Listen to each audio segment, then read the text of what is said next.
Vivo en un mundo donde uno puede pedir sushi usando una aplicación a las 3 de la mañana, donde hay autos que se manejan solos y atropellan con autonomía, y sin embargo los científicos en Estados Unidos no tienen dinero para comprar ratones. No computadoras. No mouses ópticos. Ratones. De los que respiran. De los que chillan. De los que tienen más impacto en el progreso de la humanidad que una docena de influenciadores de redes sociales en un retiro espiritual. No sé cómo explicarlo sin que parezca una broma. Pero no es una broma. O mejor dicho, lo parece pero no lo es. Los laboratorios, esos templos del conocimiento donde la humanidad se pone su mejor bata blanca y dice vamos a entender cómo funciona el universo, hoy no pueden permitirse comprar un ratoncito blanco. Porque aparentemente el presupuesto público alcanza para cosas fundamentales como desfiles militares, muros imaginarios, y reuniones donde se debate si el sol es una lámpara creada por Dios, pero no para adquirir un pequeño roedor que pesa menos que una galletita y vale menos que una entrada al cine. Y acá es donde entra mi parte favorita, el método científico. Ese proceso metódico, glorioso y bellamente racional con el que la humanidad logró entender desde la gravedad hasta los virus, pasando por el por qué los gatos prefieren la caja al juguete. El método científico, señores y señoras. Ese que debería estar grabado en mármol y enseñado con reverencia desde la infancia, como si fuera un cuento épico lleno de héroes que usan calculadora. El método comienza con algo simple, la observación. Miramos algo raro.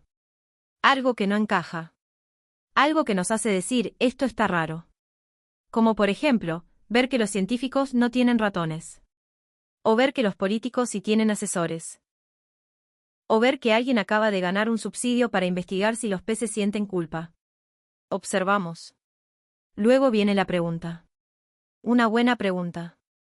De esas que nacen del asombro y la lógica, como, ¿por qué este antibiótico ya no funciona? O, ¿cómo afecta el estrés crónico al sistema inmunológico? O incluso, ¿quién fue el genio que pensó que recortar fondos en ciencia era una buena idea? Se pregunta. Después llega el momento de la hipótesis. Una predicción. Una idea con fundamentos. Algo que uno propone para explicar lo observado. Por ejemplo, si reducimos los fondos para investigación biomédica, es probable que dejemos de avanzar en tratamientos que podrían salvar millones de vidas. Bastante lógico me parece. Y entonces, el momento cumbre. El paso que separa la ciencia del tarot. El experimento. Y ahí entra él. El protagonista subestimado. El héroe olvidado. El mártir de la ciencia. El ser que no pide fama, ni fortuna, ni atención mediática. El ratón de laboratorio. Ese pequeño ser peludo y de ojos brillosos que ha sido la piedra angular de la investigación científica moderna. Él no discute con nadie. No pide condiciones laborales. No amenaza con renunciar. No escribe columnas de opinión. Él solo vive en su jaula climatizada, corre en su ruedita y permite con cada célula de su pequeño cuerpo, que la ciencia avance. Y aquí debo ser clara. Cuando uno consigue un ratón de laboratorio, no se le pone nombre. No se le canta una canción de cuna. No se le hace una cuenta en redes sociales con frases tipo hoy me inyectaron, pero sigo luchando. No se le dan abrazos. No se lo adopta. No se lo integra a la familia como el primo biólogo de 4 patas. No. Ese ratón tiene un propósito claro, formar parte de un experimento.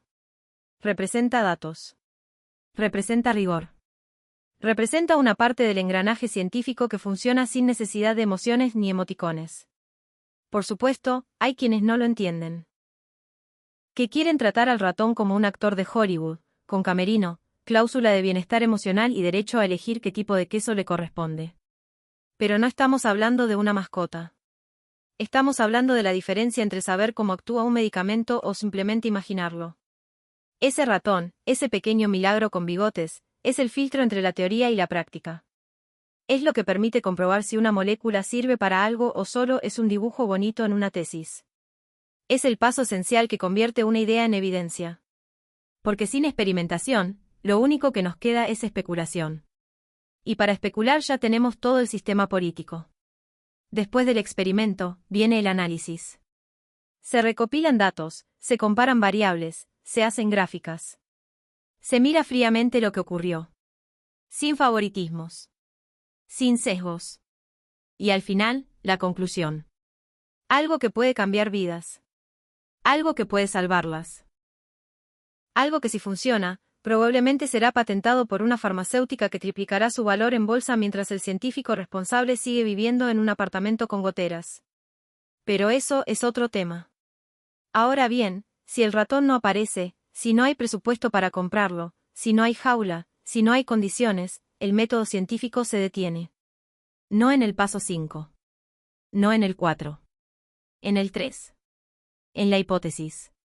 Nos quedamos en la fase de suposiciones, como quien tiene una receta genial pero ningún ingrediente.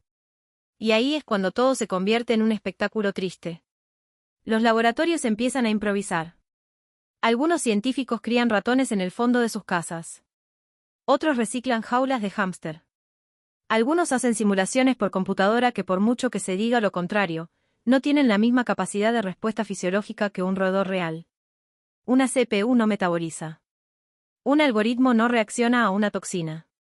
Una simulación no tose. Pero claro, para el ojo no entrenado, todo suena igual. Porque vivimos en una época donde confundir inteligencia artificial con ciencia experimental es tan común como confundir compartir un meme con militancia social. Y entonces aparecen los genios de siempre. Los que proponen que la ciencia sea más eficiente, más rápida, más barata. Como si uno pudiera negociar con la biología. Como si los virus esperaran a que se aprueben presupuestos.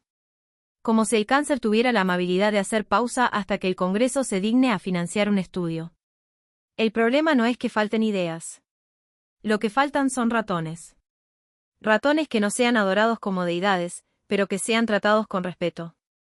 Que no sean humanizados, pero tampoco ignorados.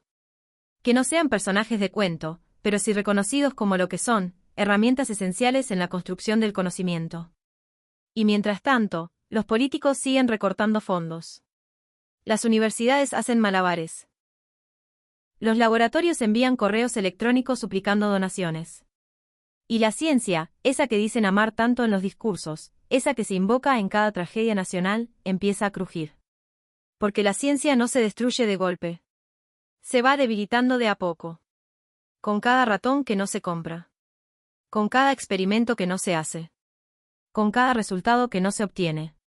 Lo más irónico es que cuando todo falla, cuando llega la próxima pandemia, cuando aparece una nueva enfermedad rara, cuando las farmacéuticas necesitan respuestas urgentes, lo primero que se exige es que la ciencia actúe. Que los científicos respondan. Que los laboratorios produzcan. Y se les exige milagros. Rápidos. Sin error. Sin duda. Como si en lugar de trabajar con células, trabajaran con varitas mágicas. Pero milagros no hay. Lo que hay es método. Método científico. Observación, pregunta, hipótesis, experimento, análisis, conclusión. Y un ratón. Siempre un ratón. Tal vez algún día seamos una civilización que entienda esto. Que entienda que cada vez que se recorta un presupuesto científico, no se está ahorrando dinero. Se está comprando ignorancia. Que cada vez que se ignora la necesidad de un laboratorio, se está eligiendo el estancamiento. Que cada vez que se le niega un ratón a un científico, se está retrasando un descubrimiento que podría haber salvado a alguien que aún no conocemos.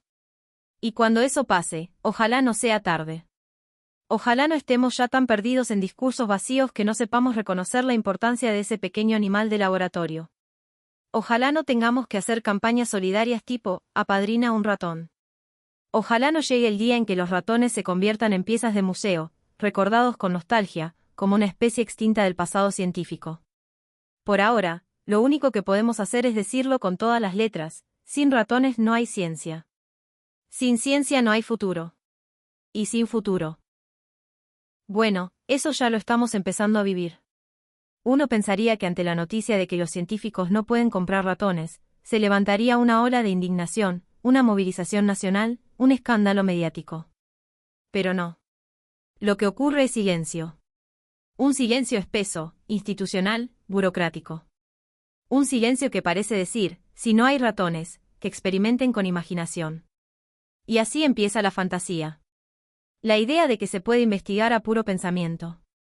Que los científicos pueden desarrollar tratamientos desde la meditación. Que pueden encontrar curas simplemente contemplando el techo. Algunos hasta se entusiasman con que la ciencia debería ser más creativa. Que basta con querer mucho algo para que funcione. Que la intención es más importante que el procedimiento. Mientras tanto, en la realidad, los investigadores tienen que llenar planillas infinitas para justificar la compra de un frasco de alcohol, firmar 3 formularios para que les autoricen una caja de guantes, y escribir 5 cartas si quieren importar una pipeta.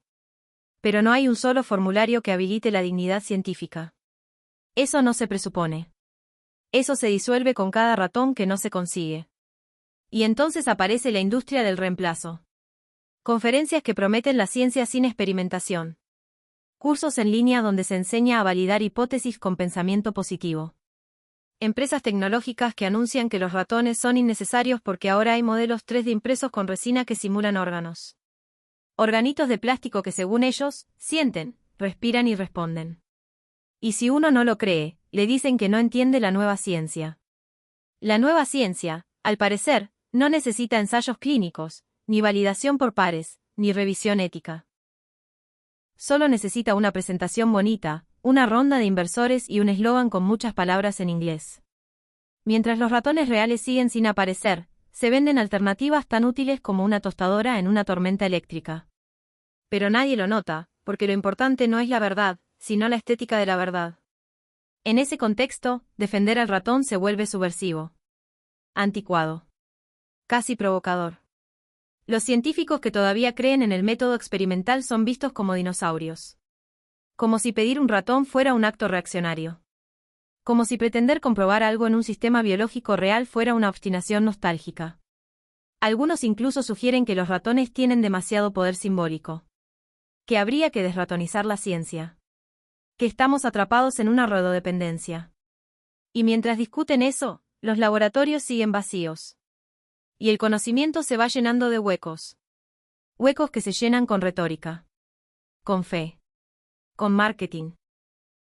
Con frases como la ciencia es una actitud o lo importante es el propósito. Todo muy inspirador. Nada verificable.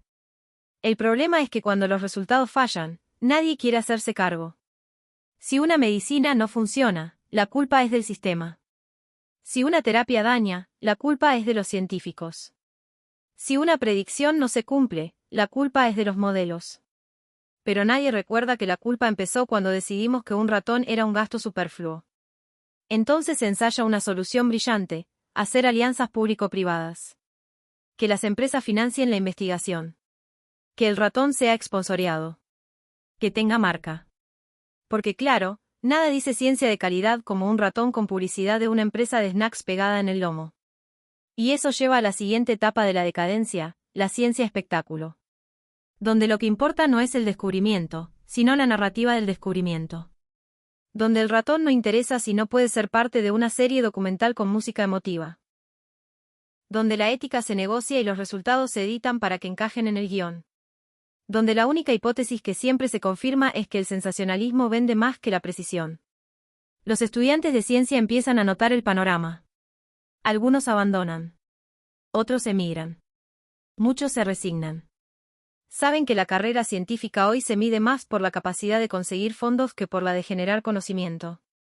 Que la curiosidad no paga la renta. Que el ratón, si aparece, es gracias a la perseverancia de alguien que pasó 6 meses redactando un proyecto que nadie leyó. Y entonces queda claro que lo que está en juego no es solo un animal. Es una forma de pensar. Una forma de construir verdad. Una forma de entender el mundo basada en pruebas, en datos, en rigor. El ratón, con su modesta existencia, representa todo eso. No por lo que es, sino por lo que permite. Algunos incluso proponen sustituirlo por estudiantes de pregrado. Total, son muchos, comen poco, y todavía tienen ilusiones. Otros sugieren usar figuras públicas. Que los influenciadores de las redes donen su cuerpo a la ciencia. Pero claro, eso implicaría enfrentar la realidad. Y la realidad molesta. Entonces se regresa al lugar seguro, la apariencia. Laboratorios con vidrios polarizados. Gráficas de colores. Vídeos en cámara lenta. Informes con diagramas en 3 dimensiones. Pero sin ratones. Es decir, sin nada real. Y los efectos no tardan en llegar. Se empieza a notar en la calidad de las publicaciones. En los tratamientos que fracasan en fase 3. En las tecnologías que no funcionan cuando salen al mercado. En los médicos que dicen esto es experimental, pero lo vi en un congreso. Mientras tanto, se siguen haciendo rankings de universidades. Se celebran congresos sobre innovación. Se entregan premios. Se reparten diplomas. Y nadie pregunta por los ratones. Porque preguntar por los ratones es de aguafiestas. Es recordar que la ciencia no se sostiene con entusiasmo ni con boludeces, sino con condiciones materiales muy concretas. Al final, lo que queda es una certeza brutal: el colapso no llega con un estallido. Llega con una carencia sostenida. No con la destrucción del método científico, sino con su vaciamiento. No con ataques directos, sino con la negligencia sistemática. Con el olvido. Y cuando miremos atrás y nos preguntemos cómo fue que dejamos de avanzar, cómo fue que nos convertimos en una sociedad que produce más teorías que descubrimientos, más eslóganes que resultados, más posturas que soluciones, vamos a encontrar una jaula vacía. Pequeña. Metálica. Con una etiqueta sin uso. Y vamos a entender que todo empezó cuando decidimos que el ratón no era tan importante.